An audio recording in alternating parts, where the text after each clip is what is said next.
दोस्तों, मैं journalist doctor Harish Lakhera हिमालयी जातियों के इतिहास की श्रृंखला में इस बार नेपाल के प्राचीन समाज नेवार को लेकर जानकारी दे रहा हूँ। इस जानकारी को मैं जब तक आगे बढ़ाऊं, हिमालयी लोक चैनल को लाइक और सब्सक्राइब अवश्य कर दीजिएगा। आप जानते ही हैं कि हिमालयी क्षेत्र की संस्कृति, इतिहास, लोक, भाषा, सरोकारों आदि को देश दुनिया के सामने रखने के लिए हिमालयी लोक चैनल लाया गया है। आप इस आलेख को हिमालयी लोक वेबसाइट में पढ़ भी सकते हैं। हिमालयी देश नेपाल का नेवार समुदाय सांस्कृतिक रूप से बहुत समृद्ध है। इनका गौरवशाली इतिहास रहा है। इनके मूल स्थान काठमांडू घाटी को ही कभी नेपाल कहा जाता है। नेवार समाज के बुजुर्ग 77 साल 7 महीने 7 दिन और 7 घंटे का इंतजार करते हैं, प्रतीक्षा करते हैं। वह क्यों करते हैं ऐसा, इस बारे में आपको विस्तार से बताऊंगा।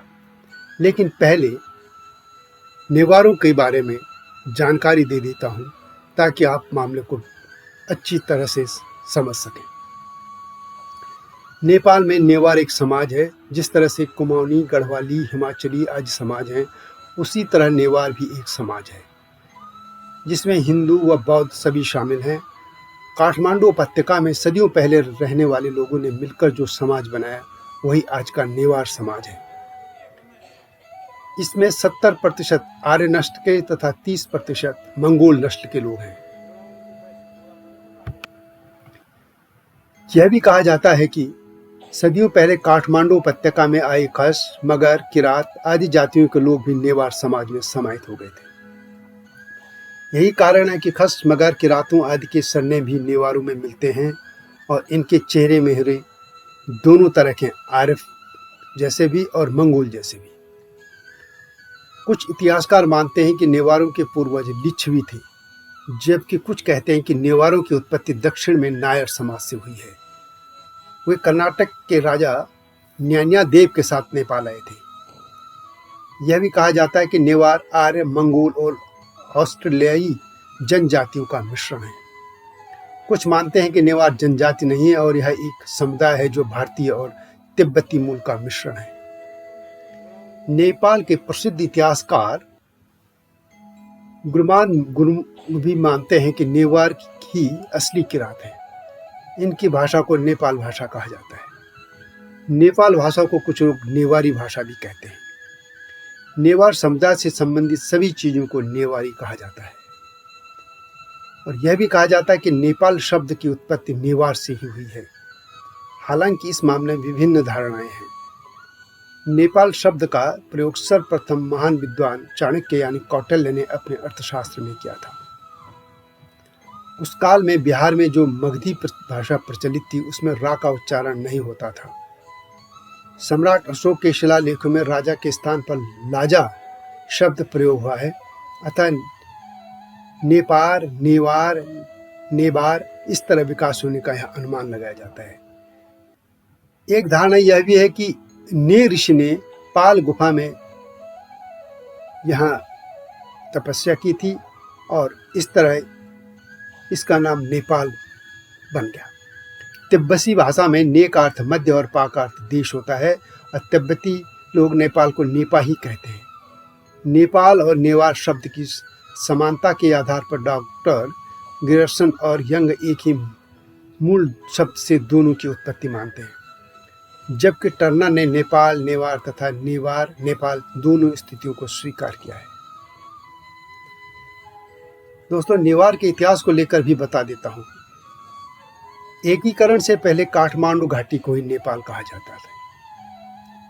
माना जाता है कि 250 ईसा पूर्व तक इस क्षेत्र में मौर्य साम्राज्य का प्रभाव रहा। इसके बाद ईसा की 4वीं शताब्दी में यह क्षेत्र गुप्त वंश के अधीन हो गया था। इस क्षेत्र में 5वीं शताब्दी के उत्तरार्ध में आकर वैशाली के लिच्छवियों ने राज्य की स्थापना की। 8वीं शताब्दी के उत्तरार्ध में लिच्छव वंश का अस्त हो गया और सन 879 से नेवार युग का उदय हुआ। 11वीं शताब्दी के उत्तरार्ध में दक्षिण से आए चालुक्य साम्राज्य का प्रभाव नेपाल के दक्षिणी भूभाग में रहा। चालुक्यों के प्रभाव में आकर उस समय राजाओं ने बौद्ध धर्म को छोड़कर हिंदू धर्म ग्रहण कर लिया था। इसके बाद 13वीं शताब्दी के उत्तरार्ध में संस्कृत शब्द मल्ल वंश का उदय होने लगा। मल्ल राजाओं ने यहाँ 200 वर्षों तक शासन किया। ये मल्ल राजा डोटी राज्य के खस मल्ल राजाओं से अलग थे। 14वीं शताब्दी के उत्तरार्ध में देश का बहुत ज्यादा भाग एकीकृत राज्य के अधीन आ गया था, लेकिन यह एकीकरण कम समय तक ही टिका रह सका।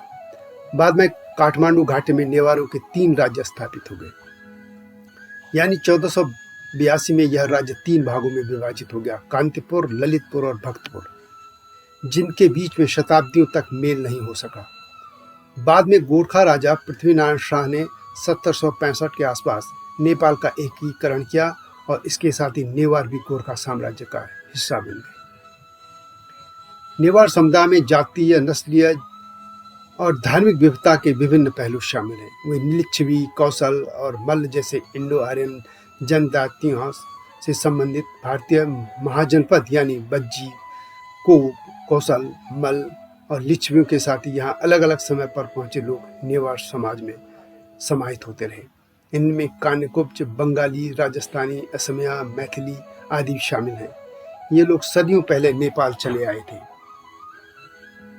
इन जातियों ने अपनी वैदिक सनातन संस्कृति को बनाए रखा और ये सभी अंततः अपनी भाषा और रीति रिवाजों को अपनाकर स्थानीय आबादी में विलय होते चले गए।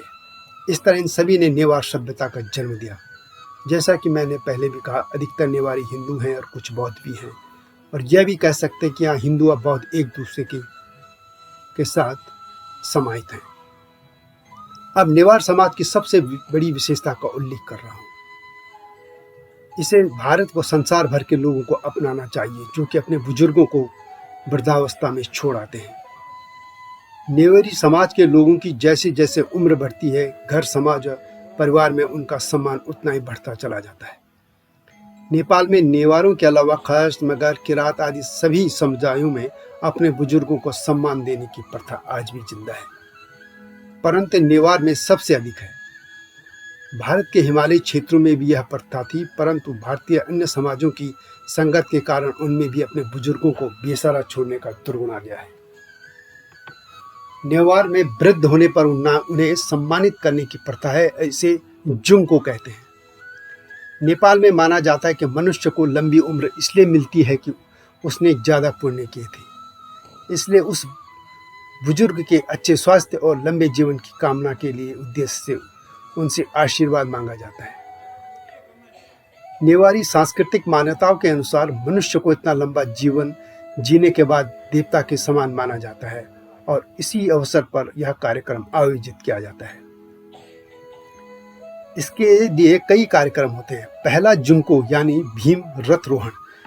इसके तहत व्यक्ति की आयु 77 साल 7 महीने 7 दिन 7 घंटे पूरा होने पर उसका सम्मान किया जाता है। दूसरे जुंको को चंद्र रथरोहण कहा जाता है। इसमें 82 वर्ष 2 महीने 2 दिन 2 घंटा पूरा होने पर 1 लाख दिए जलाए जाते हैं। तीसरा रोहण देव रथ रोहण है।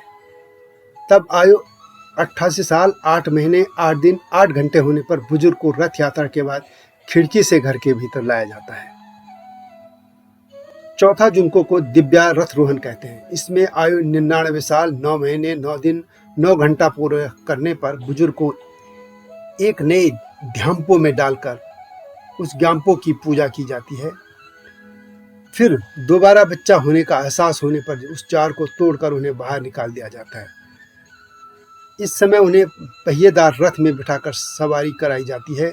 उनके नाती पोते रथ खींचते हैं और बेटे बहू फूल बिखेरते हैं। इस समय रथ को दिव्य रथ कहा जाता है। पांचवें जुंका को महादिव्य रथ रोहण कहते हैं। इसमें आयु 108 वर्ष 8 महीने 8 दिन 8 घंटे होने पर समय के रथ को महादिव्य रथ के रूप में रखा जाता है। इससे कामना की जाती है कि अष्ट पर कदम रखते ही कुछ बुरा न हो जाए। अपने बुजुर्गों का इस तरह का सम्मान शायद ही अन्य किसी समाज में होता होगा। नेपाल के अन्य समाजों में भी बुजुर्गों के पांव छूकर उनका आशीर्वाद देने की परंपरा आज भी है। उत्तराखंड में भी बड़ों का आशीर्वाद लेने की परंपरा रही है, लेकिन अब तेजी से लुप्त हो रही है। तो दोस्तों, यह था नेवार समाज का इतिहास और उनकी विशेष परंपरा। अगली कड़ियों में इसी तरह के सरोकारों को सामने रखा जाएगा। यह वीडियो कैसी लगी कमेंट में अवश्य लिखें। हिमालयी लोक चैनल को लाइक और सब्सक्राइब करना न भूलना। इसके टाइटल सॉन्ग को भी अवश्य सुन लेना, मेरा ही लिखा है और इस चैनल में। नए वीडियो के इंतजार कीजिए। तब तक जय हिमालय, जय भारत। नेवार समाज की कुछ विशेषताएं हैं जो कि सभी समाजों के लिए अनुकरणीय हैं।